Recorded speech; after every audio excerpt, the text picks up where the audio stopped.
Trikildi taburta babayinuba, babayinuba.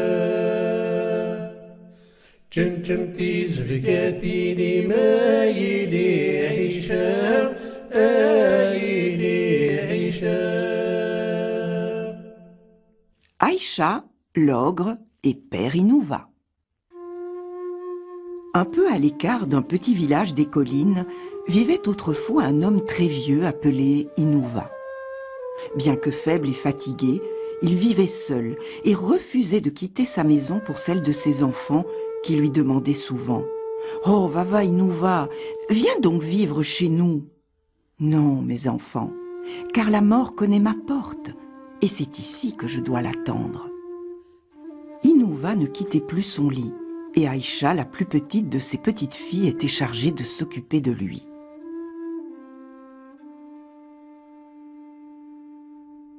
Chaque jour, un plat de couscous sur la tête, une galette sous le bras, Aïcha frappait à la porte de son grand-père et chantonnait comme convenu.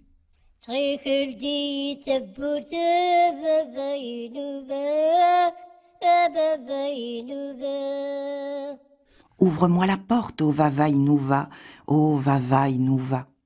Le vieillard méfiant répondait Chenchemti zvekatini maïli aisha, aïli aisha. Fais sonner tes petits bracelets, ô Aïcha, ma fille. Et Aïcha faisait danser ses petits bracelets. Rassurée, Vava Inouva tirait alors la targette et la porte s'ouvrait. Mais un jour, l'ogre descendit des collines. Il avait mangé tant de lapins qu'il n'en avait plus un seul à se mettre sous la dent. Affamé, il entra dans le village et vit passer Aïcha avec le couscous et la galette. De loin, il la suivit et se cacha quand elle frappa à la porte de Vava Inouva.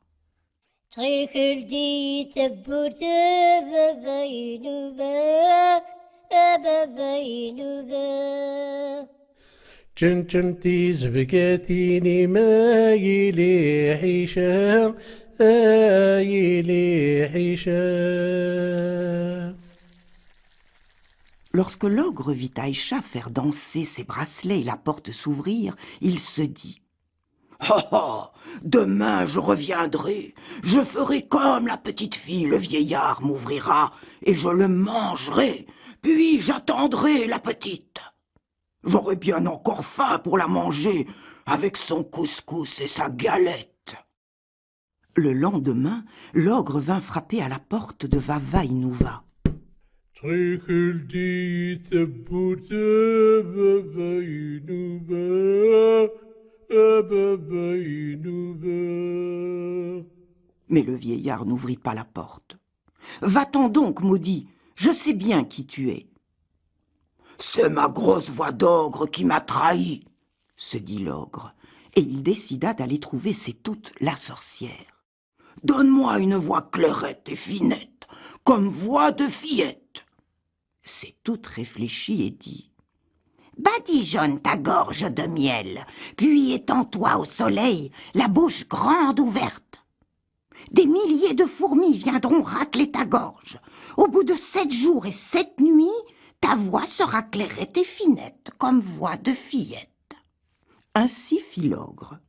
Mais il avait faim, tellement faim, qu'après 2 jours, il décida d'aller chez Vava Inouva. Trikildi taburta babayinuba, babayinuba. Mais le vieillard n'ouvrit pas la porte. « Va-t'en donc, maudit, je sais bien qui tu es. » Dépité, l'ogre retourna s'allonger au soleil, versa du miel dans sa gorge et laissa 7 fois les fourmis faire leur travail.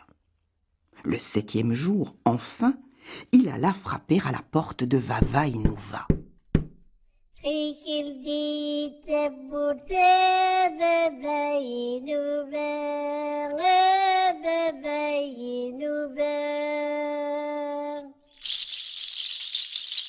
L'ogre fit tinter une chaîne. Le vieillard tira la targette et la porte s'ouvrit. Aussitôt entré, l'ogre se jeta sur le pauvre vieux et le dévora. Il alla ensuite s'installer dans le lit et s'offrit une petite sieste en attendant la fillette. Le plateau de couscous sur la tête, la galette sous le bras, Aïcha s'approcha de la maison. Mais sous la porte, elle vit des gouttes de sang. Inquiète, elle tira le verrou et cala la porte avec une grosse pierre avant de frapper.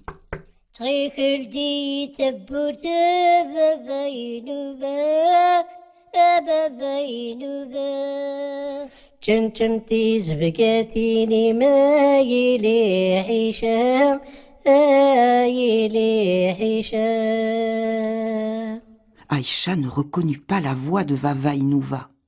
De plus en plus inquiète, elle regarda par le trou de la serrure et aperçut l'ogre. Aussitôt, elle se mit à courir vers le village de toute la force de ses petites jambes. « L'ogre a mangé mon grand-père, je l'ai enfermé dans la maison. Oh, l'ogre a mangé mon grand-père, je l'ai enfermé dans la maison. Qu'allons-nous faire maintenant ?» Tous les villageois sortirent de leur maison avec des fagots de bois. Chacun les déposa à la porte de la petite maison où l'ogre, toujours couché dans le lit de Vava Inouva, se demandait pourquoi Aïcha n'entrait pas. On mit le feu au fagot et la maison s'embrasa comme une immense torche. C'est ainsi que périt l'ogre au milieu des flammes et de la fumée noire comme l'enfer.